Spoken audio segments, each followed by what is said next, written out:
Today on The Big Questions, gambling. Is it time to make it socially unacceptable? And do some communities only pay lip service to human rights?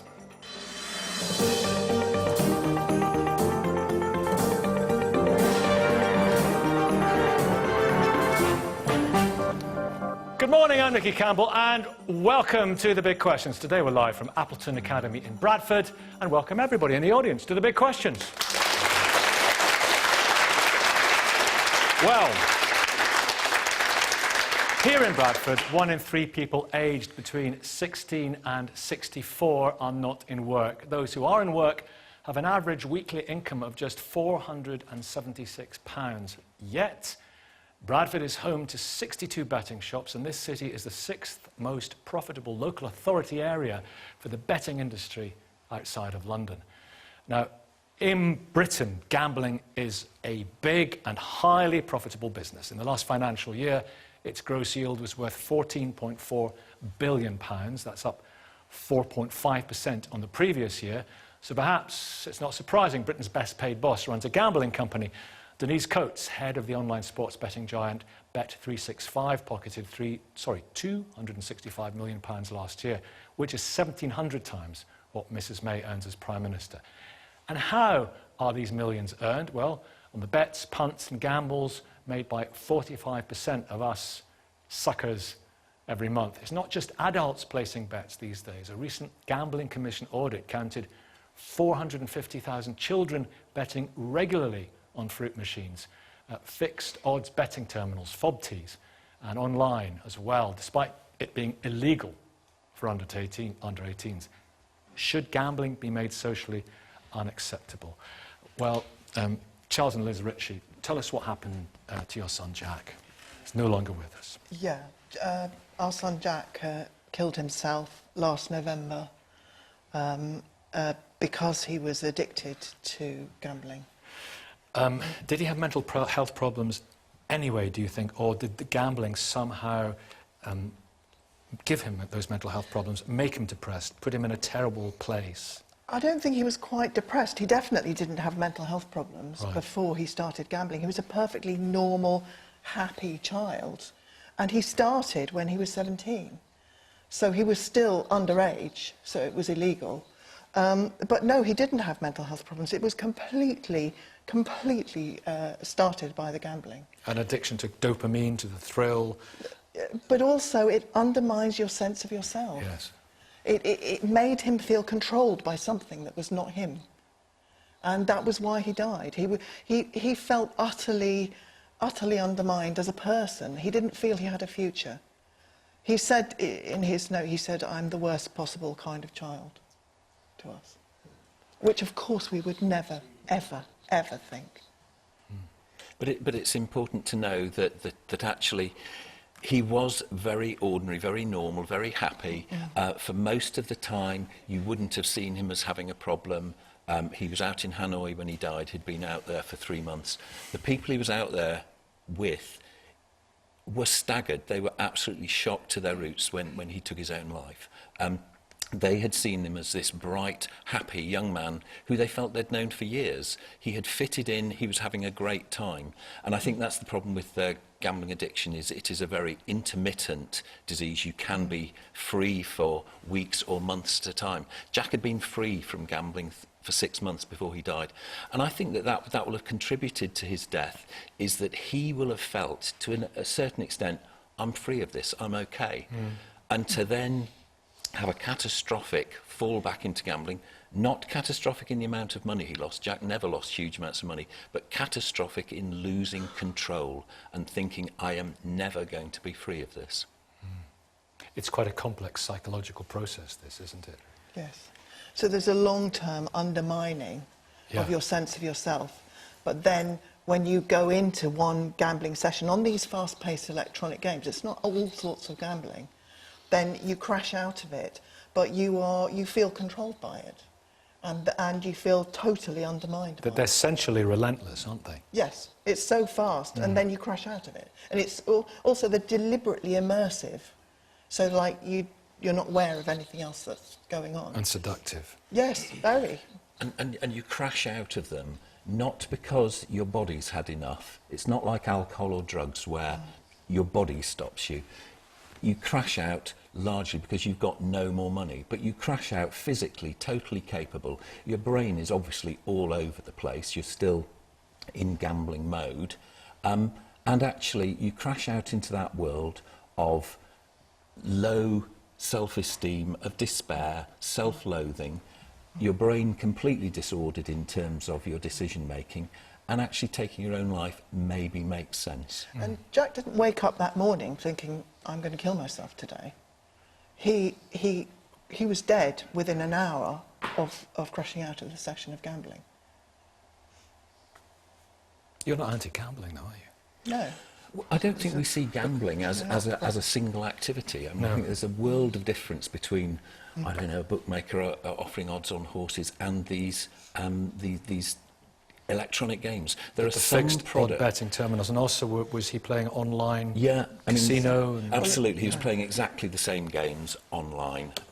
He'd actually gone through the process of banning himself from local bookies on fixed odd betting terminals, but the same products are essentially available online.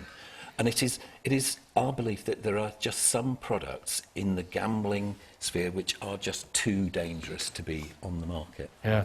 Tony, you went through hell, didn't you? In fact, you had a relapse last year. Yeah, I mean, I can really relate to what Charlie and Liz are talking about with, you know, obviously the tragedy of their son. I mean, I've had a whole life gambling addiction since my early childhood, but also when I was seen professionally, and I think by no less than 5 different psychiatrists, I was misdiagnosed and actually started medication for bipolar, a condition that I don't have, because the ferocity of my addiction was such that my mood states were being driven by the highs and losses that I was experiencing on a daily basis. So the impact on, you know, my mental health and what it was doing to my brain was such that, you know, seasoned professionals said, no, you're bipolar and we need to get you started on medication. And actually, you know, I wasn't. Any thoughts in the audience about the social acceptability or unacceptability of gambling? Please put your hand up. I'm going to come to you in just a second. Anyone else over here? Who's had a flutter recently? Who's had a bet recently? Yeah, do you think that most people manage to gamble without any problem? The lines between addictive behaviour and normal behaviour, normal interaction with gambling or alcohol or drugs, is you need to define that line. For me, it's never been a problem with gambling. I've played a lottery. I've often gone to the roulette and done quite well. I do think people need education on recognising adverse behaviour patterns so they can stop that addictive behaviour and recognise it when they're going into it. And I think education is the key to any addictive behaviour. Yeah, Liz. You can't just stop an addiction when you're addicted. You know, gambling addiction was defined as equivalent to drugs and alcohol in 2013. But we don't have proper recognition in the NHS and proper diagnosis. There's no treatment within the NHS, or almost none. Yeah. Yeah. What would you like to say? Yeah, well, my dad had a very serious addiction to gambling. He ended up going to prison after hiding his addiction for about 30 years. He remortgaged the house, he got into about £500,000 worth of debt. And, you know, my view on it is basically we've got these companies out here who, in my opinion, are essentially legal drug dealers putting products on the market which are really exploitative. They're very fast, they're very advertised, you can spend online pretty much as much money as you like in a spin, in a turn of the roulette wheel. And, you know, we've got to treat it as a public health crisis. It's something which has not been properly regulated. The Gambling Act is from 2005. OK, let me do that first point. Fraser. Yeah. Fraser, they're drug dealers here. We've got the comparison there. Well, it's an interesting comparison. I mean, if you think about the attempts to clamp down on drugs have been totally unsuccessful. It's pushed the industry into the hands of organised crime. And, you know, I think the problem, we're talking about social stigma, right? Should it be socially acceptable? Surely, if something is seen as less socially acceptable, if it is stigmatised in a certain way, then people are actually less likely to get the help. What about all these young people who are gambling? Well, if you look at the statistics, what you have to remember is 11 to 16-year-olds, you know, it is also legal for 16-year-olds to buy a lottery ticket, so you should discount those people. Most of them are private bets between friends, completely normal thing to be doing. For kids? Well, you know, for young children. When you're a teenager, you're starting to experiment with adult behaviours. We know that's true. We know we've all had a drink underage, probably under 16 as well. I think that there is an attempt to generate a moral panic around this issue of kids in order to have a broader conversation, in order to have a broader clampdown on adult behaviour. Why do you think it's a moral panic? Because I don't think that, you know, the fact is it isn't a large number. They're historically low levels. 2017 was the peak of children gambling. We're actually slightly less than that. Oh, sorry, we're slightly higher than... It's historically low. If you look before 2017, it's actually a lot higher. OK, but I've read some of your other stuff, which is always very interesting, but you said there was a moral panic as well about spice, I saw one of your articles, but you know, it's similarly addictive. But what about these fixed odds betting terminals? They're lethal, aren't they? No, they're not. I mean, you might have heard this phrase, the crack cocaine of gambling, to describe them. The person who came up with that phrase was none other than Mr. Donald Trump. And he came up with the phrase because he's a casino magnate, and he was trying to basically destroy the video poker terminals, which were ruining his business. Now, there is actually a big industry battle at the moment between casinos and betting shops, and I think... Are they dangerous, fixed odd betting terminals, yes or no? I don't think they're dangerous. I think... Matt. Well, they are the most addictive form of gambling if you look at the proportion of people that are addicted to them compared to the total number of people that play them. So you're talking about 43% of people who use fixed odds betting terminals are either problem or at-risk gamblers. And the vast majority of the profits on those machines is coming from people with gambling problems. So, look, it's £100 a spin, and in a place, you know, as you said earlier, a place like Bradford, now, isn't it? It's going to go down to £2 in April. That's 240 terminals taking £100 every 20 seconds, up to, in a place like Bradford, all over the country. So look, these are big problems. And I just want to take the point there about, well, you know, we haven't legalised drugs and it's gone into the hands of criminals and all that sort of stuff. Look, the problem we've had with gambling is we haven't just legalised it, we've liberalised it. And we liberalised it at a time, the 2005 Gambling Act, before we knew anything about smartphones, before internet gambling had really taken off. And actually, we're in a situation now where 60% of the money that's lost online is coming from people who are problem or at-risk gamblers. Yeah, the technology has completely changed the game, hasn't it? And what's socially unacceptable is not the bricks and mortar gambling, going to the races, the social aspect of gambling, whether you have human interaction. What's socially unacceptable is these products online which are highly addictive. And antisocial. The fact is, despite these products, despite fixed odds betting terminals coming in the last 10 years, despite the growth of online gambling, participation in gambling has gone down. And the rate of problem gamblers has been relatively stable. But it's about 0.6, 0.7, 0.8. No, the profits wait, hold on. It flits between those numbers. Participation's down and profits are up, then what does that suggest? Well, it suggests people are losing more, right? As Matt said, I think... Well, yeah, gambling is about losing. You're going to lose. If you're losing what? Tony. As Matt said, I think what's going on here is there is a social side to gambling. You know, millions of people in this country enjoy gambling, enjoy a punt. But then you've got a dark side of gambling, which is where, you know, the big business is putting all their focus on. And, you know, the FOBTs absolutely are dangerous. And if you look at the number of people play them, so I think 76% of the British population have a punt, you know, in one form or another each week on gambling, but only 4% of people who gamble play the machines. So it's a tiny minority of people, and yet they contribute an exorbitant amount of profit, over 50% of the bookmakers' profits, £5 million a day. Now, that either leads you to conclude that you've got very rich people going in and playing these machines and the demographics don't support that, or actually it's people who can't afford to be playing it, you know, people who are addicted to gambling, going in there, they're losing their salary, they're getting themselves into debt, they're committing all sorts of criminal activity for it. How can that be socially acceptable?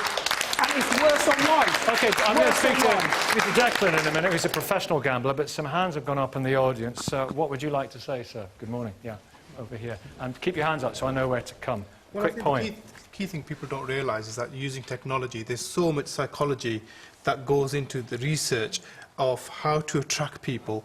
Having worked in the industry for 29, 30 years, you know, these things are really fine-tuned to keep you captivated for such a long time, whether it's the colours, whether it's the spins, whether it's the excitement. And once you're hooked in, it's very, very difficult psychologically to get out of that. Yeah. many people with mental illness look for ways to self-medicate. And obviously many people will use alcohol and drugs. And if you have gambling out there so accessible and so acceptable in society, it's something else for them to use. And the gambling industry preys on those people. Liz, you wanted to come back in here. Well, I just don't see how you can possibly sit there and tell me that I'm part of a moral panic when my perfectly normal, ordinary, happy baby walked into an ordinary betting shop when he was at school during his dinner hour with his friends and was infected with a poisonous illness from which he died. I think you should meet all the other families from our charity Gambling with Lives who have all lost children in the same way. I think it is absolutely a tragedy. There are so many tragedies that happen in this way, but we have to recognise that it is a small minority. And how do you know? You just don't know that. There is no recording of gambling as part of deaths. We have no treatment as part of the NHS. We have a recognised health, life-threatening condition that then is not treated as part of a public health strategy or the NHS. I just want to nail something down. Yeah. John Marr, you're a professional gambler, right? And you also give people advice, and it's all about horses. You have a phrase I was reading on that: winning takes work and dedication. But you're not talking about these games of chance, are you, Declan? I think it should be a really, like, gambling in a really broad term, but I think there's a big distinction between betting on sports and these casino games like online, blackjack, roulette, and the fixed odds betting tournaments. Would you ever bet on one of those? No, I would. I've been in Vegas and I might sit and have a fiver on roulette at the end of the night just as a social thing, but I wouldn't be trying to win or anything like that because you can't. And I think that's something that maybe should be taught more as well. If people were maybe more aware of probability, it amazes me when I talk to people about my job and they ask questions and they're very, very ignorant of probability and they don't seem to understand. Maybe if it was taught better in schools with maybe more real-life examples. Can you make a living doing what you do? I make a living. I've been doing it for 18 years, but I work hard at it. And looking at the form, looking at the course, looking at all the other factors. Looking at everything, video analysis, research. Like I build models and look at past results. Try to come up with angles that I think the market has underestimated, stuff like that. But are you in profit? Well, yeah, it's my job. Like, and I have a tipping service, and it's doing very well. But the bookies not terrified of you? Well, but that's the thing. Bookies will close accounts if you're winning money, your accounts will get closed, and people that follow my advice get accounts closed. But I do think there should be a massive distinction between sports betting and the other thing, because we're sports betting people research, and if you're right about your team winning, say Man United winning. I understand. Research, Tony. I would agree with Declan. I think, as I said, there's a social side to gambling. There's nothing wrong with having a punt. But you know, the big operators. Does this not? I mean, are you an addict? Do you think? Could you stop? No. Could you never have another bet? Are you kind of? It's addiction, but you're calling it vocation. No. Well, it's my job, so if I stopped, I wouldn't be able to eat. But no. Well, no, you're not an addict. Well, how do you define an addict? Like, is it something that has, like I looked up could you never have another bet in your life if you got another job? Could I? I could, but I wouldn't want to, so I wouldn't do it because I wouldn't want to do it. I have no reason to do it. Some addicts say they can always give up. And I think what we haven't really looked at is, we talked about children, but just look at adults. I mean, like humans, are they really rational creatures all the time? We see that 3/4 of adults that engage in gambling, according to the Gambling Commission, report have racking up debts because of that. 1/3 of families, of which one member of them is a gambler, reports not being able to pay food bills, rent, basic essential expenditures because of those debts they mounted. And of course, we also see that 2/3 of gamblers report having mental problems connected with gambling. This is adults, not children. We don't even need to go to children. Would you like it banned? Well, I would say that from the religious perspective, from an Abrahamic perspective, it would be, I would think it would be banned, and it should be banned like alcohol is banned. Addictive, causes problems. The bill to the UK for associated violence and mental health and all these things from people who suffer from this addiction is roughly over £7.3 billion.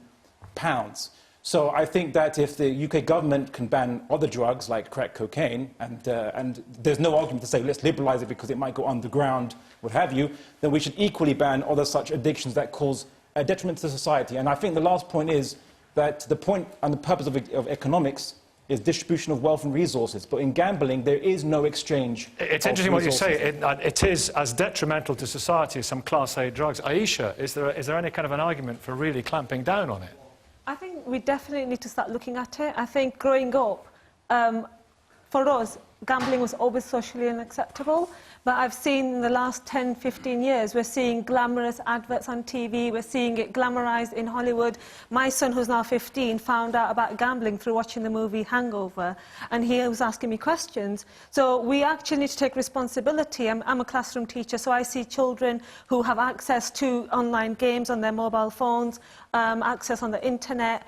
They don't understand, but what they see are these gorgeous, glamorous adverts on TV, maybe late at night, but popping up all the time on social media platforms. So if we are not going to take responsibility now, we are creating generations upon generations of gamblers who will be addicted to gambling in the coming future generations. Yeah. And I feel really sorry for your loss. I really am heartbroken listening to your story. But again, we have to look at the link between gambling and mental health and emotional issues as well, because there is that link. If you're already vulnerable to certain addictions, you're going to be targeted in a way by, I think this gentleman here said but about the vast majority of people surely in this country have a flutter now and again on the Grand National. I mean, John, you played poker, don't you? I do, yes. Yeah, do you tell us about the enjoyment of it? Poker is a big part of my life. It's something which I enjoy doing. I enjoy playing with friends. I enjoy playing with family. I also enjoy playing with people who I don't know.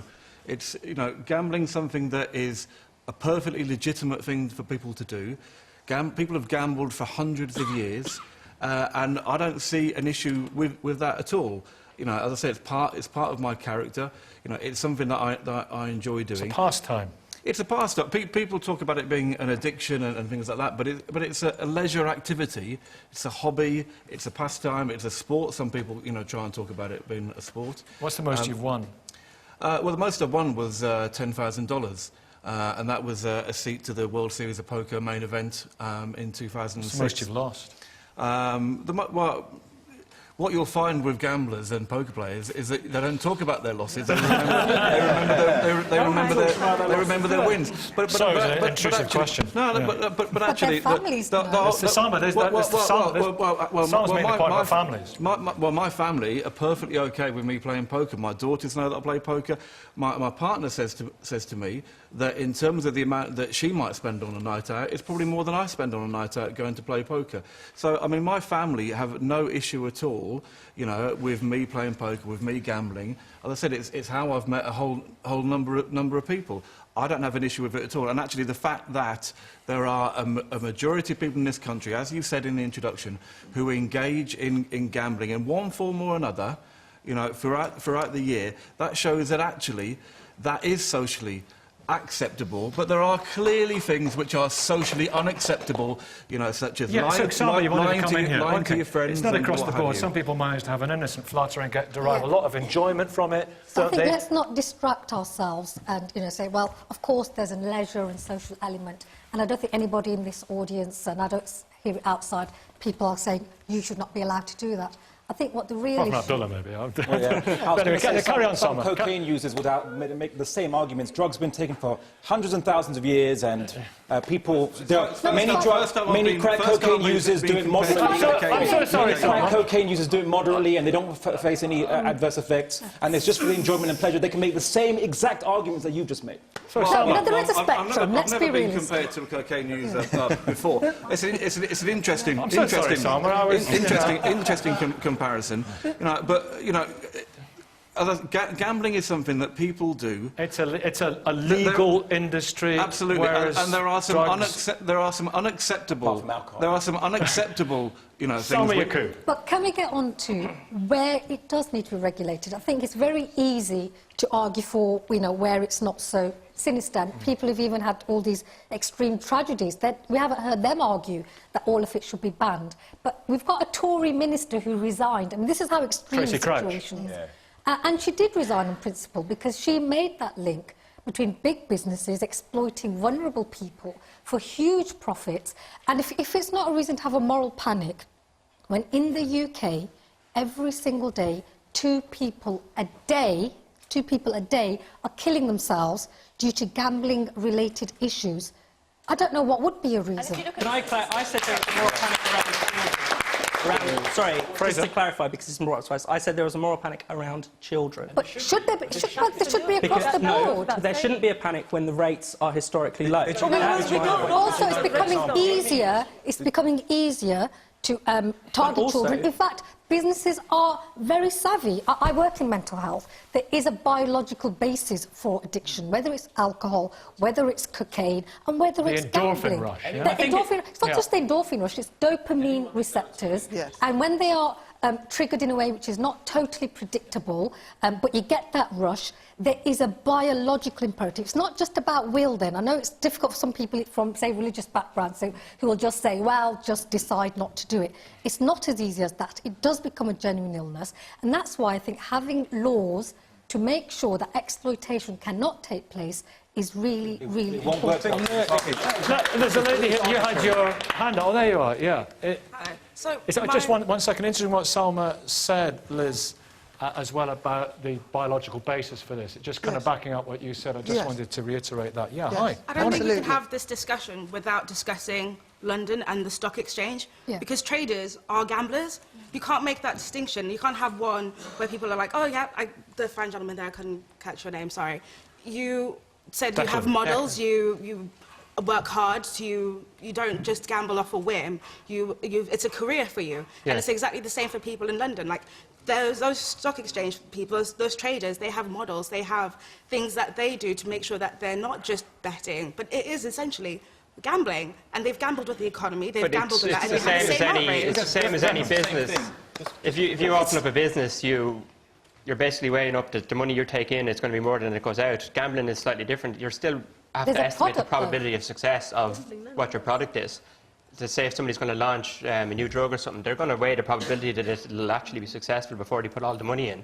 And gambling is the same. I have to weigh the probability of something happening, like, say, a horse that I might back tomorrow. If I think it's a 10% chance of winning and the odds are 20, so what's your name? Hazel. Hazel, what Hazel's saying is that what is the difference between that and those people who work in the city, those flaming Ferraris, those future traders? And they have mental health issues, and they have addiction problems. Yeah, it's pretty more trading than sometimes they're addicted to other stuff. I mean, I don't know. Yeah, but a lot of as are many people. There are huge addiction problems in Abdullah. From the other. Stockbrokers, they're called traders because they trade commodities, and you have to. It's just risk. Just because there's risk doesn't mean it's equal to gambling. Gambling, the odds are stacked so that the house always wins, and that the majority of people who engage in it purposely have to lose so that a very few people can win. Most of those people are the corporations. And I think the last point, and maybe to disagree with my colleague Salma here, which is if you say that maybe the local bookies can do gambling, but corporations can't do gambling or can't exploit people by using the same allowable principle that you allow to the lower level bookies, it's an arbitrary distinction. Whereas I would say the more principled approach is either you ban it completely or you allow it completely. Matt, it's a massive industry in this country. Look at all the sports advertising for the Premier League and the football, and there's kids going around with the logos on their shirts, and all the snooker competitions. Without the gambling, without the money from the betting companies, football would be up the spout. So many sports would be up the creek without a paddle, wouldn't they? Well, I think they said the same thing when they banned alcohol advertising in football and smoking. Tobacco advertising. Something always replaces it. And look, in the 90s, you had JVC, Sega, Dreamcast or whatever. You had actual companies that made things sponsoring football teams, and we can maybe go back to that. But I think the best argument against prohibition is that it's better to be legal and regulated. But it seems to me we've got some people here arguing that it should be legal, but we're going to not regulate it more than we are. And at the moment, we've got children are able to sign up to gambling sites, deposit money, gamble, and they're only asked for ID when they try and withdraw, if they withdraw the money. So that's wrong. So gambling is so under-regulated in this country, and that, I think that's why kids are now, signing up to gambling sites. It's interesting what you say, the fact that things move on with advertising. Who would have thought? Remember, things like the Benson and Hedges World Masters used to trip off our tongue, didn't it? I wonder if it's going to change, Fraser, if we're moving in that direction, that gambling advertising will be consigned to the ashtray of history, as tobacco was. Well, that's all well and good. That's well, completely is it well fine. and good? Well, all I'd say is that there was a case with, you know, especially in the 70s and 80s, when tobacco advertising, there were certain bans starting to be introduced. Actually, this was very profitable for the big tobacco firms because suddenly they found that new entrants couldn't enter the market, there's no new competition, and there was all this money that they were no longer spending on advertising to compete with their rivals. And what you find is that we all know that advertising, if you acted on every advert you saw, you'd be pretty broke. Advertising is about product differentiation. And so if companies have no need to do that, they'll actually That was be the winners. argument they made at the time. And of course, all that money's gone into developing nations to actually sell tobacco to them. It's not just about product differentiation, though. Smoking and gambling are very similar in the sense that smoking companies, tobacco companies, they always need new smokers because their customers die. And gamblers need new gamblers, gambling companies need new gamblers because their customers go broke. Or so die. Or die. Adam, so, just finally, so the advertising imperative is the same. Yeah, Adam, your story, just finally, it just shows that you did not know what was going on with your father, did you? Yeah, and I think we have to get back to the point that gambling addiction is an illness. It's not a moral panic, it's a real panic that I've experienced, that Liz has experienced, that many people have experienced. What happened? My dad hid his addiction for about 30 years, and we only found out as a family when he ended up in jail after the fact. It came out on the front page of the local paper. That's how me, my mum and my brothers found out that he'd bankrupted the family. He gambled away about £500,000. Latterly, it was done online, on casinos that were offering him free bets after he'd stuff in 20, 30 grand that he'd stolen, and then they'd entice him back in and say, where have you gone? You deposited 20 grand yesterday, but today you've deposited nothing. Come back and have an incentive bet or something like that. It's the way that the industry advertises and positions its products, which is dangerous. So you're calling basically for, just finally, further and stronger regulation. Stronger regulation. I don't think anybody here has talked about a ban or anything like that. We're being very liberal and sensible about it. And we need to look at it now because kids are getting involved. It's not fair. Thank you all very much indeed. Thank you. Now, if you have got something to say about that debate, log on to bbc.co.uk/thebigquestions, follow the link to where you can join in the discussion online or contribute on Twitter. Next, here at Appleton Academy in Bradford, we'll be asking if some communities ignore human rights law. But before that, make a note of the email address, audience@tbq@menton.tv. And if you'd like to apply to be in the audience this series, next Sunday we're going to be in Salford, then on February the 3rd we'll be coming from Brighton, then we're in Newport, South Wales, the week after that. Now, here in the UK, the human rights of everyone living here have been protected and enshrined in law for the past 20 years. Now, we all have the right to life, right to liberty and freedom, the right to a fair trial, and we can't be punished outside of the law. Now, everyone benefits from these rights. No one objects to them. But you also have the right to freedom of thought, religion and belief. And your rights may clash with other people using their rights to peaceful protest and free speech, and to those who assert their right not to be discriminated against on the grounds of gender, race, disability, sexuality, religion or age.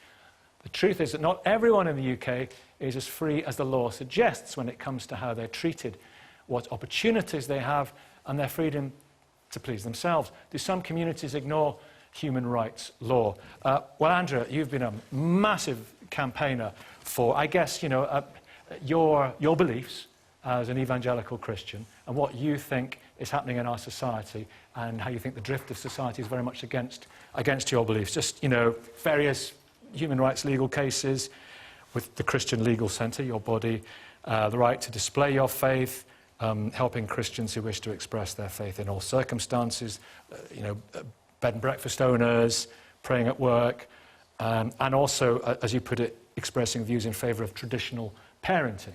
And also, I mean, we have had such a rapid pace of societal change in this country, haven't we? Some people, it's been difficult to keep up. For example, equal marriage. And I know you would be against equal marriage, wouldn't you? But so, you know, some would say that by being against equal marriage, sorry, this is the longest question in history, you would be discriminating against gay people. I think that when we look at our great history in this country, derived going right back to King Alfred, who founded our common law on biblical values, on 10 Commandments, which looks at the innate dignity of every human being, That served our country extraordinarily well. The Magna Carta... But the Ten Commandments didn't mention child abuse, and we're much more focused on that now than we ever were before. This idea of common law, which, with the idea of the protection of the individual, the freedom of every individual, has been rooted at the heart of our laws. And it's ironic in many ways that since the push of a change in system, the Human Rights Act, which really is founded on this idea that there is no other authority apart from our own humanity. There isn't a reference to God and loving our neighbour as ourselves. Jesus' great commandment to really love one another. These are great and beautiful truths. What about, for example, people denying people their nature, two people of the same sex who want to not only love each other but have that love manifest in marriage? This is not about being against any individual, but it's about saying that marriage is a beautiful, God-given ordinance between a man and a woman. And this is something, and for children to be raised within that construct, and that is something that has served society historically, beautifully and wonderfully. But we move on.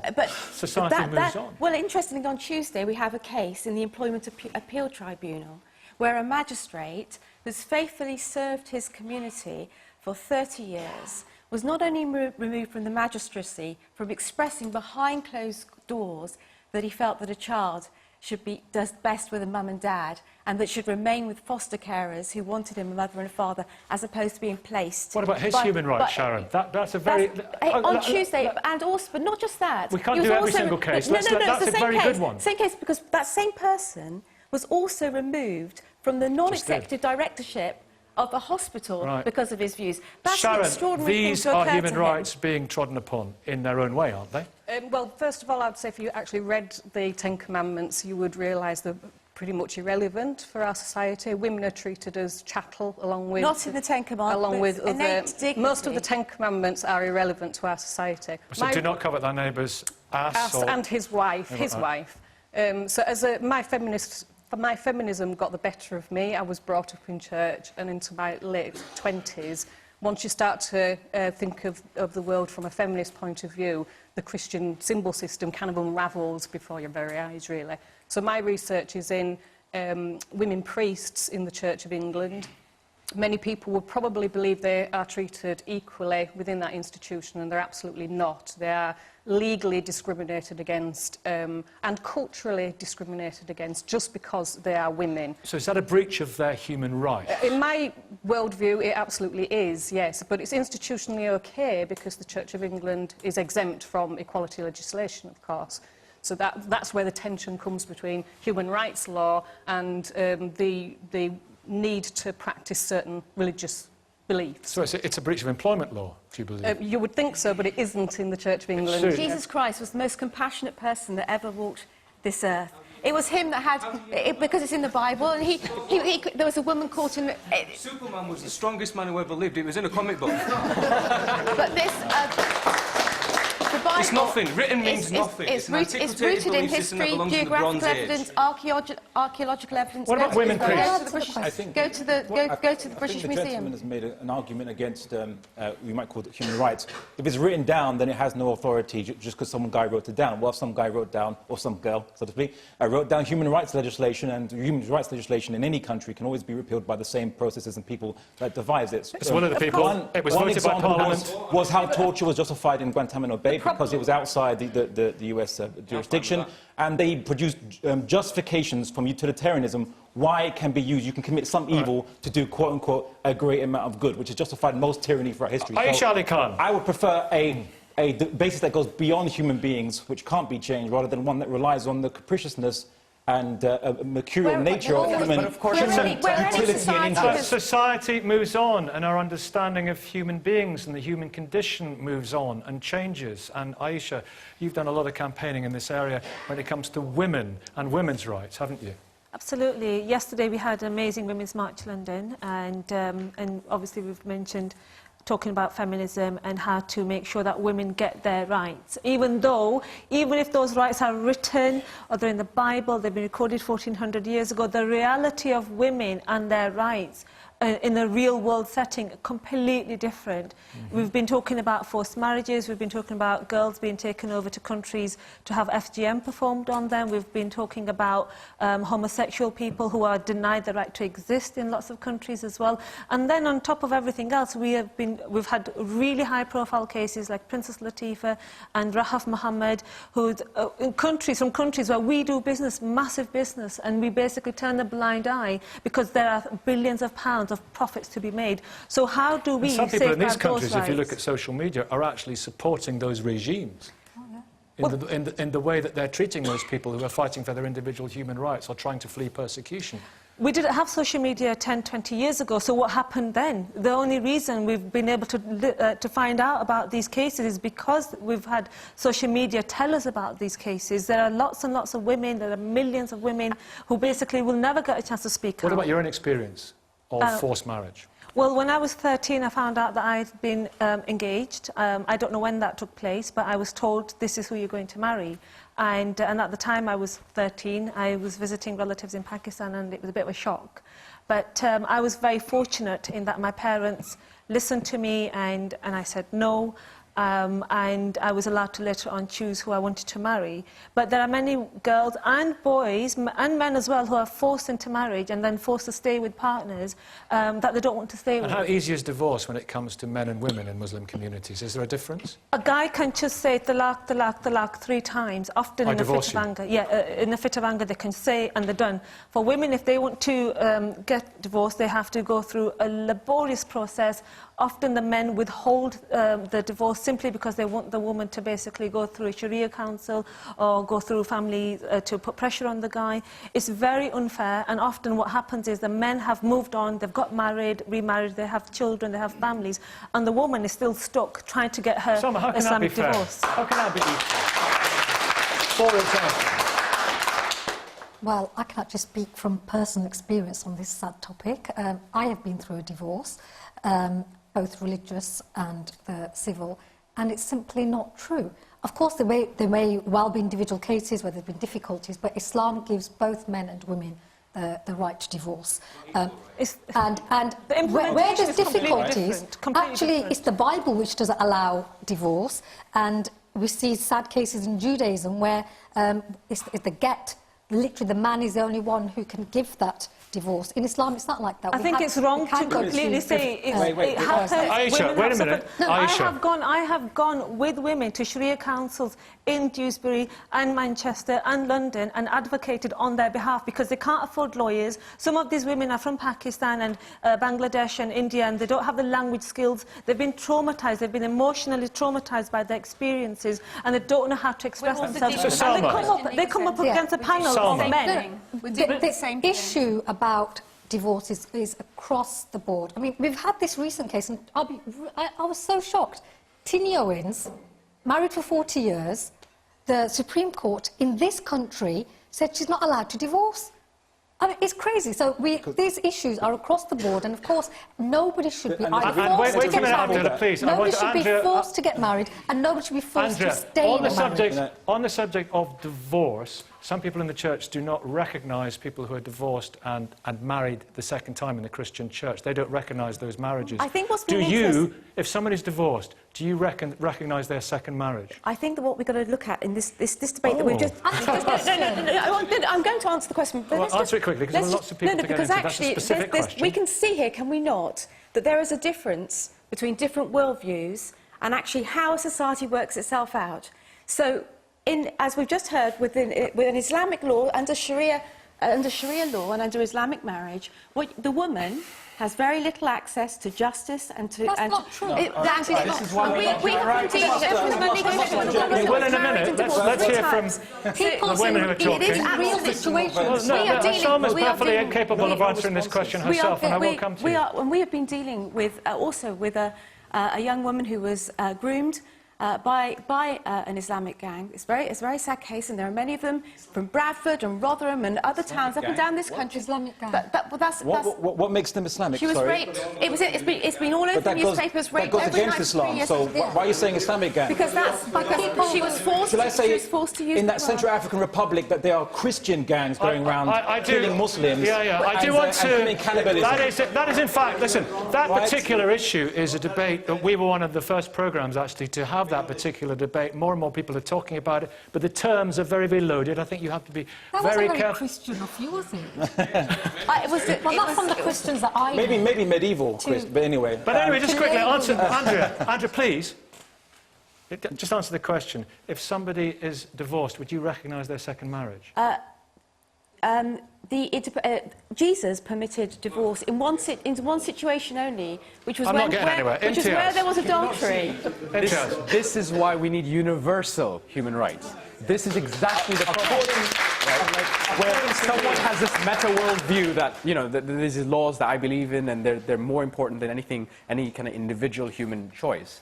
But when you've got competing meta views, this is exactly why it came out. And I don't agree with the point that the British Empire was always great and, you know, if that's true, why would we have to make the decision in 1948 to have these universal declarations of human rights? What's it like? It wasn't working. We're taking lots of sidetracks here, and I'm going to put us right on the road of this debate. What about gay people in, for example, religious communities like the one that you came from, but adhere to no more? Sure, exactly. And you know, what happens in religious communities is people go, well, there's these social roles that come from religious tradition or cultural tradition. They're more important than your individual right as a human being. And as a world, we have to decide whether it's okay for a person to choose to be gay. I think, generally speaking, nobody chooses. Well, you know, to choose to come out as gay, and to live your life that way. But the thing is that, as a world, I think we're moving to the point where we realise, actually, that's a bit crazy what's been happening to people who are LGBT. So now, we're coming to a head where religious traditions are coming against that kind of human right choice, and they're fighting internally as well. So some religious people disagree with each other. And so it comes back to the point where you need universal human rights that go over religious tradition. Who defines I will be with you in 1 second. I know that you have... Well, you'll have a chance, because I'm going to come and speak to you in just a second. There are a lot of claims against certain communities. At least you will have a chance, but I want to speak to you in a couple of seconds, because I want to speak to the audience first of all, and then I'm going to have a little conversation with you, Abdullah. What would you like to say? Me too. Yeah. I think it's super important for people to recognise that there is a difference between culture and religion. Yeah. Well, we're talking about culture here as well. That's our question. You know, some communities ignoring human rights law. It could be religion. It could be culture. And we've touched on quite a few different cultural groups in this country. But carry on. Yeah. Right. And there's many, many, many different cultures within each religion. So there's no point looking at a culture and trying to generalise that to a religion and saying that's what the religion believes. At the end of the day, you need to be educated in the religion you're talking about when it comes to trying to talk about different cultures as well. And gentleman at the back there with the beard, there's the microphone, it's there. Yeah, so the Human Rights Act was democratically put through our parliament by the people we voted for as our representatives. Okay? The problem we've got here, not even 10 minutes into this debate, we've got people representing different religions, which are obviously, these religions are part of different cultures, arguing with each other and instantly saying, actually, this religion does this religion does this, when realistically the majority of the country, otherwise there would be uproar against the Human Rights Act, are for the laws that we have now. And I think it's time for some cultures to start moving forward at a quicker pace and catch back up. But things have changed, Things are changing in our country at such a dizzying pace. I mean, the Wolfenden Commission in the 50s, homosexuality being made legal in 1967, and now we have equal marriage. In the great scheme of geological time, that's quite quick, and some cultures cannot keep up with that. That's the thing. But Abdullah, let me ask you this, because on the subject of LGBT rights, for example, we've had huge strides recently and advances in understanding trans rights and, you know, recognition of non-binary people. Do you think it's a matter of time before we have, I don't know, you know, that's more accepted? We have a non-binary imam. Well, I first want to kind of answer the general question and in relation to what you just asked me, which is basically, do certain communities have problems with human rights? Well, the law is established, the law of the land, so everyone has to obey the law. That's not really an issue. So all your campaigning is for nothing because the law is already established as it is, whereby forced marriage is illegal. You need to see the reality let me finish. on the ground. Let me respond to you. You need to engage time. Wait. I have only limited time, so let me respond to you. One love. All right. All right. Some chance. All right, so to respond, in both classical Islamic law as well as English law, no one can be forced to marriage. It gets instantly annulled in Islamic law. So it's not like, oh, a woman is forced to marry, then she has to spend a laborious process. It's not really actually that laborious process. It actually is. No, it isn't. Have you been through a divorce? Have you been through a divorce? There was a court commission by the Ministry of Justice. There's a bit of mansplaining going on here, yes, I think. Of course it is. No. A bit of mansplaining? Anyone? No, it's called human-splaining. Don't look at the one for that lens, for a gendered lens, Nikki. We're all humans, right? All equal, yeah? Okay. So if I may just respond to her points, right? So basically, in Islam, women do have the right to initiate divorce, but, the case was mentioned by my colleague Salma, which is that in the law of England and Wales, if a woman is in an unhappy marriage, that is not grounds for divorce, which is what the Supreme Court in this country. So a woman in an unhappy marriage does not have the right to divorce, unreasonable behaviour, according to the law of England and Wales. But according to Islamic law, you do have the if right, a woman is unhappy, she can divorce. Are you going to Islamic answer? You're telling me. Gives be more quiet, rights. everyone. There's too much. Gives more rights. There's too much. So why don't you direct your attention to? There's too much shouting going on. And not to. There's no need to shout. No, she's shouting on me. Shake my hand. There's no need to shout. No, I'm trying to make my point. Calm down. It's fine. I'm calm. It's fine. Yeah. Are you calm? But are you calm? Are you going to ask her why she's shouting, though? I want to ask the question that I asked you before. That's why she's shouting. We're not in the playground. Yeah, of course. Of course. So please maintain order. Okay, I'm trying to maintain order.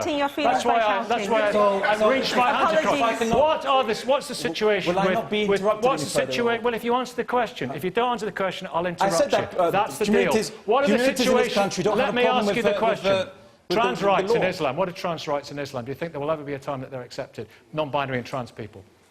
What do you mean by trans rights? What do you mean, what do I mean by trans rights? I mean, we're discussing human rights, right? The rights of all human beings. Specifically, we can discuss gay rights, we can discuss women's rights, we can discuss trans rights, and then it's a specific aspect of human rights. In Islamic law, it does not discriminate. What are people who want to change their gender? What about their rights in Islam? Do you respect their rights? Nikki, in Islamic law, there is no category or discrimination for people based on sexual proclivity or taste, or this, whatever you want to discuss further than that. We don't divide people up into those categories in the first place. Sharon, it's important that people can define themselves because they feel that they have been hitherto oppressed. So people define themselves as such and feel discriminated against because they are in one of those categories in religions. Not just your religion, many religions. Yes, certainly in Christianity, which is the only thing I can speak about with any knowledge.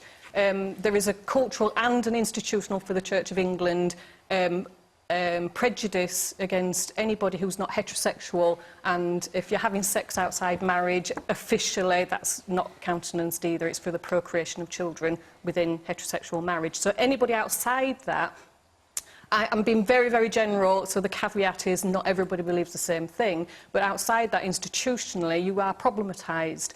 Now, in the Church of England, they do ordain trans people. It's not a category that is overtly discriminated against. However, it's the sexuality aspect of people's identity that is very problematic within the Christian symbol system. And it's been well publicised. There was a tragedy in Didsbury where a young teenage girl took her own life because she came out as gay, and it didn't sit well with her Christian belief. That church in Didsbury had to, and did willingly, completely transform its attitude to the gay and lesbian community. So often the case, isn't it, that discrimination melts away when you see the human face of somebody. And the problem is with the Christian symbol system, it's very fixed, and so people genuinely want to be open and kind and accepting, but then they're anchored in a set of symbols that are like 2,000, 3,000, 4,000 years old. Yeah. Do you believe, IMTIAZ in just a second, do you believe, AISHA, that in the communities that you understand, from where you come, understanding is getting better of these issues, and specifically things are getting better for women? Oh, sorry. Sorry. I quite enjoyed the silence there for a second. Do you think, Aisha, sorry, are things getting better for women, do you think? I think the more we speak out, the more we're allowed to speak out and not drowned out by the voices of men who then accuse us of shouting at them. I think definitely the issues are getting better. And also I think there's a real movement now and different people are coming together. This morning I've had to literally spend 2 hours on Twitter combating transphobic comments because we had Mona Bergdorf, one of our speakers yesterday on stage, with a lot of people accusing us of why have we got somebody like her opening our rally yesterday? But understanding comes from a place of acceptance and a place of tolerance. And if we do not have those qualities in the first place, then we're never going to move forward as a society and embrace everybody from all religious backgrounds and all cultural backgrounds as well. Well, of course, in America, the Women's March has been led by somebody who's praised Louis Farrakhan. And we are against anti-Semitism, by the way. Gentleman at the back, yeah, with the glasses. Hi. Yeah, I don't think any culture is ignoring the Human Rights Act. Why? Because the Human Rights itself clearly states that culture is not static but dynamic. So if any culture is currently ignoring something we perceive to be, what we should do, we should be nudging them and telling them, come on, tag along. And you can't drag people into the, if some might put it, into the 21st century kicking and screaming, no, because they will retrench into their own conservatism. You can educate them. They can be educated. Yeah, but they will then, rail against that, potentially. That's the problem, they feel that they're being lectured at. Yeah, white shirt. What was the question? Sorry. I thought you wanted to come in. I didn't have my hand up. No, I thought you had your hand up earlier on. But no, I think, we've got, I can speak in my own religion, Judaism, we've got a huge range of different types, from liberal Judaism, where you very much could have a gay woman as a rabbi, and that would be fully accepted. To Orthodox, right across? To Orthodox and to more religious Haredi communities, where there's probably very few individual rights in a lot of communities. But I think that shows that it's not necessarily the religion, it's always how it's being interpreted. And I don't think in religion itself, I don't think that goes against human rights. OK, Salma. I mean, some people, there's this old argument we've had many times about tolerating the intolerant and tolerating the intolerable. But is there, do you think, in our complicated country, with our complicated, contrasting set of beliefs, or no belief, do you think there is an overarching, broad set of principles that we can sign up to so we can all rub along together? I think we have. And speaking as somebody who is proud, non-apologetic about Muslim, I'm a visible Muslim, I actually cherish the Human Rights Act. And I think a live and let live attitude is both a morally superior as well as a very pragmatic and practical. No, hold on, can I just finish? Equality is a natural right. Yeah, but how every people single define individual have the right to expect that. Yeah. It should not be shrouded in any spiritual understanding. Does Andrea have the right to stand up and say that she does not approve of homosexuals? That's her right as well. Absolutely. See how we practice it. But they must be governed by the civil code. Yes. The civil code of conduct. So wait a minute, everyone. We've only got like 40 seconds for your final point, but I know you'll do it beautifully. We never got a chance to talk. I'm sorry about that. Having laws which protect everybody's freedom to live how they want to live. Anchored in something. No, it's up to them what they anchor it in. It's up Otherwise, to them. there's chaos, and we have chaos. No, what about the antipathy of what allows families? How their families? No. Do you know what I'm going to do, ladies and gentlemen? I'm going to take back control. Take back control. Good luck with that. Listen, we're not going to get anywhere in 20 seconds. We try. Yeah, everybody that I could get to had a say, and there were lots of people that wanted to have a say. So sorry I didn't get you. Thank you very, very much for watching. As always, the debates will continue online and on Twitter. Little oasis of calm now. Next week we're in Salford, our new time of 11:30. Do join us then. But from now, it's your absolute right to have a great Sunday, and I will support it.